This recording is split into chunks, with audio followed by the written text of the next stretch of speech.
last time we gathered here, I mentioned that I love the collection you have of shofarot.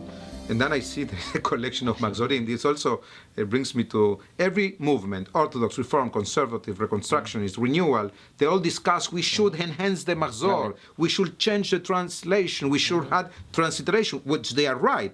But always come to my mind the following, we change Magzorim, but maybe the message of the day is we have to change ourselves. It does help. I was looking here. This is a machzor I grew up with as a child. It was very successful. It was used for many years as Silverman. Yes. And then when I became a rabbi, the congregation realized that the English didn't make any sense anymore. It was Old English. And we went to this beautiful rabbinical assembly machzor with magnificent English. Yes.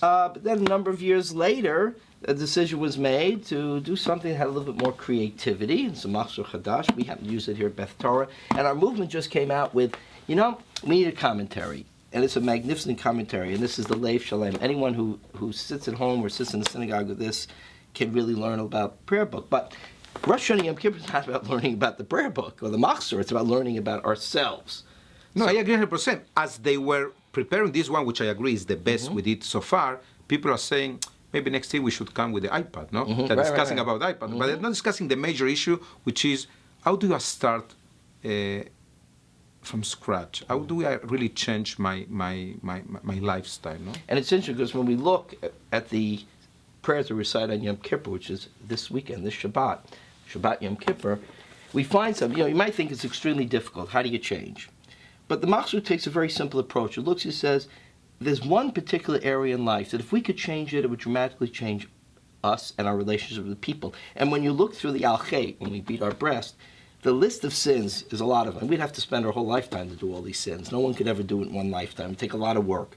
But it's amazing that close to 25%, maybe even one-third of the sins have to do with what we say with our mouth, the words that come out of our mouth. It has here about talking deceitfully. It has here about empty confession. It has here about insulting parents and teachers, insulting our friends, foul speech, demeaning other people with speech. It's slander and gossip. Close to one-third about sins of the words. Because you know that old saying, sticks and stones may break my bones, but words never harm me? It's an old saying, but it's one of those old sayings that isn't true. Because, when you break a bone, when you're done, it's healed, you're fine, it's even stronger, quite frankly. But when you hurt somebody with words, and you demean them, and you embarrass in front of people, their spirit is crushed, and it's very hard to rebuild. You see that in children. You see a child when they get insulted or embarrassed, how long it takes to bring them back. A broken arm, they're playing the next day. Hurt the spirit with words, very difficult to repair. Who hurt you this year with words? You remember the moment? Who did you hurt with your word? So the question is, what are you ready to do with that person that hurt you? Are you ready to forgive? You should. But demand an apology. At the same time, if you need to apologize, do it.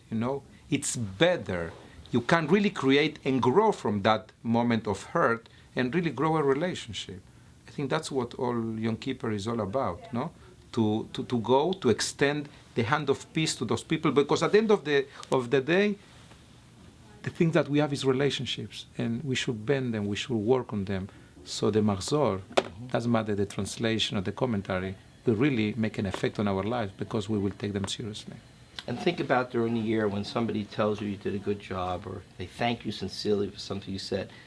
It's the best feeling you have during the year. Or when somebody who did something wrong comes up to you and sincerely apologizes, says, I'm really sorry. We're good friends. I'm sorry I did that. Or I love you. I'm sorry I did that. That sincere apology is so uplifting. It'll carry you for weeks and months. In fact, it will repair a relationship and even strengthen it. It's a hard thing to do.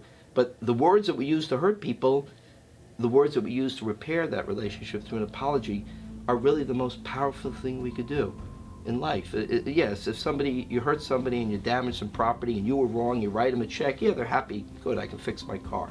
But when you hurt them, when you yelled at them, you screamed at them, you can't write a check. That's not going to repair it. You've got to say the words of sincere apology, and you will uplift their spirit. And the truth is, your relationship will be stronger after that, because it'll be trust. Yes, because once you apologize for doing something wrong, you are only bigger and stronger. You are not weaker. That's the message of Yom Kippur. Chatima Tova.